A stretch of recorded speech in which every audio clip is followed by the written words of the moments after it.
നമ്മളിന്ന് തയ്യാറാക്കാൻ പോകുന്നത് പരിപ്പ് പ്രഥമനാണ്. 250 ഗ്രാമാണല്ലോ പരിപ്പ് ഇടുന്നുണ്ട്. പരിപ്പ് നമുക്ക് നന്നായിട്ട് റോസ്റ്റ് ചെയ്തെടുക്കണം. നമുക്കിതിൽ നിന്ന് പകുതിയോളം മാറ്റണം. റോസ്റ്റായി വന്നിട്ടുണ്ട്. ഇനി ബാക്കിയുള്ളത് നമുക്ക് കുറച്ചും കൂടി റോസ്റ്റ് ചെയ്തെടുക്കാനുണ്ട്. ഫുള്ളായിട്ട് റോസ്റ്റായിട്ട് വന്നിട്ടുണ്ട്. തീ ഓഫാക്കാം.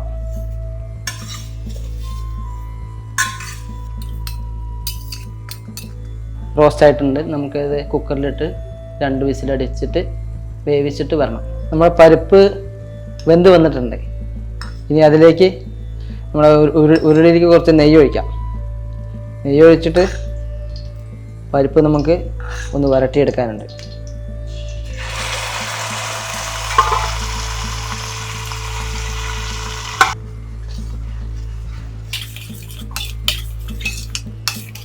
ശർക്കര പാനി ഒഴിക്കാം.